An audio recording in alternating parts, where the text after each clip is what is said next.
चुलता वडिलांना शिवीगाळ करून अपमान करायचा, पुतण्याने पुढे जे काय केले ते ऐकून तुमच्या पायाखालची जमीन सरकेल। सुभान तसा आगाऊ प्रवृत्तीचाच होता।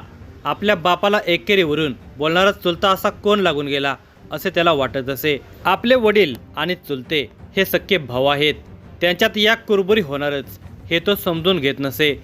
एक प्रकारची गुरमीच त्याच्या अंगात होती, पण त्यामुळे पुढे अनर्थ घडला। भावाभावाचे भांडण पुतण्याने डोक्यावर घेतले आणि सुभान याच्या हातून खून झाला। सांगली तासगाव रस्त्यावर असणारे कवटे एकंद हे गाव आहे। या गावामध्ये तांबोळी कुटुंबीय राहते। या कुटुंबातील भाऊ एकमेकांच्या शेजारीच पण स्वतंत्र राहतात। या कुटुंबातील मिरासो बाबू तांबोळी हे 62 वर्षाचे गृहस्थ रागेट स्वभावाचे आहेत। रागाच्या भरात ते आपला भाऊ उस्मान गनी याला बडबडायचे। मिरासो आणि उस्मान गनी यांच्यामध्ये किरकोळ कारणावरून वाद होत असे। त्यावेळी मिरासो यांची बडबड जास्त असायची। एकमेकांचे भाऊच असल्याने या दोघांना त्याबद्दल काही वाटत नव्हते। आपला भाऊच आहे तो बडबडणारच असे म्हणत उस्मान गनी भावाकडे दुर्लक्ष करायचे। पण याचा राग मात्र उस्मान गनी यांचा मुलगा सुभान याला येत असे। आपल्या वडिलांना आपला चुलता का बडबडतो असे त्याला वाटत असे। मिरासो हे बडबड करू लागले की सुभान हा त्याबद्दल जाब विचारायचा। गुरुवार दिनांक 24 एप्रिल 2025 दिवस सुभान त्या दिवशी घरीच होता। चुलते मिरासो देखील घरीच होते। मिरासो हे भावाला रागाच्या भरात काहीतरी बडबडत होते हे सुभान याने पाहिले होते। त्याला राग आला आणि त्याने याबाबत चुलत्याला जाब विचारला। यातून वाद झाला। सुभान हा एकतर चिडलेलाच होता। त्याने रागाच्या भरामध्ये मिरासो यांच्या डोक्यात चिनी मातीची बरणी घातली। त्यामुळे मिरासो यांना डोक्यात जखम झाली। इतकेच नव्हे तर सुभान याने मिरासो यांना जिन्यावरून ढकलून दिले। आधीच डोक्यात बरणी घातल्याने त्यांना जखम झाली होती, त्यातच जिन्यातून ढकलल्याने ते आणखीनच घायाळ झाले। त्यांची अवस्था पाहून सुभान याने इतरांच्या मदतीने दवाखान्यात आणले। दवाखान्यात डॉक्टरांना मिरासो हे जिन्यावरून पडल्याने जखम झाले आहेत असे सांगितले, पण ही जखम इतकी खोलवर होती की मिरासो हे उपचारापूर्वीच मयत झाले। कायद्यानुसार या घटनेची माहिती हॉस्पिटलमधील वैद्यकीय सूत्रांनी तासगाव पोलीस ठाण्यात दिली आणि पोलिसांना पाचारण करण्यात आले। पोलिसांनी पंचनाम्याचे सोपस्कार पार पाडत मृतदेह विच्छेदनासाठी पाठवण्यात आला।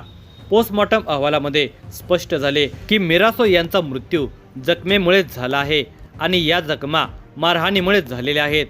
पोलिसांना समजून येत नव्हते की हा मृत्यू नेमका कसा आणि का झाला। यासाठी तासगाव पोलीस ठाण्याचे पोलीस निरीक्षक सोमनाथ वाघ, पोलीस नायक विजय गस्ते यांनी प्राथमिक चौकशी सुरू केली।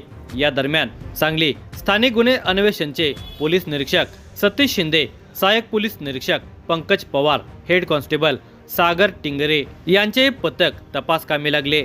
त्यांना गोपनीय माहिती मिळाली की कवटे एकंद येथील मिरासो आणि पुतण्या सुभान यांच्यामध्ये कायम वादावादी होत असे। त्या वादातून सुभान याने चिनी मातीची बरणी चुलत्याच्या डोक्यात घालून जिन्यावरून ढकलून दिले आहे। तासगाव पोलीस आणि स्थानिक गुन्हे अन्वेषणच्या पथकाने सुभान यास चौकशीसाठी ताब्यात घेतले। त्याला घटनेबाबत विचारले असता सुरुवातीला आपण त्यातील नाहीच असा पवित्रा त्याने घेतलेला होता, पण पोलिसांनी केलेल्या चौकशीमध्ये मिरासो यांच्या मृत्यूस सुभान हा जबाबदार आहे हे समजले होते।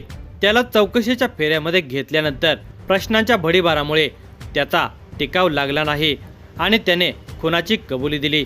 मिरासो तांबोळी वय वर्षे 62, राहणार कवटे एकंद, तालुका तासगाव, जिल्हा सांगली यांच्या खुनाबाबत सरकारतर्फे पोलीस नायक विजय नामदेव गस्ते यांनी फिर्याद दिली। गुन्हा रजिस्टर नंबर 197/2025 भारतीय न्याय संहिता कलम 103(1), 115(2) अन्वये संशयित आरोपी नामे सुभान उस्मान गनी तांबोळी यास अटक करण्यात आली। त्यास तासगाव न्यायालयाने 5 दिवसांची पोलीस कोठडी दिलेली आहे। मयत मिरासो आणि त्याचा भाऊ उस्मान गनी यांच्यामध्ये किरकोळ वाद होत असत। या वादात सुभान याने नाक खुपसले आणि रागाच्या भरामध्ये माझ्या बापास तू बोलणारा कोण असे म्हणत चुलता मिरासो याच्या डोक्यात चिनी मातीची बरणी घातली आणि त्याला जिन्यावरून ढकलून दिले। दवाखान्यामध्ये दाखल करताना मात्र आपले चुलते मिरासो हे जिन्यावरून घसरून पडलेले आहेत असे सांगितले होते।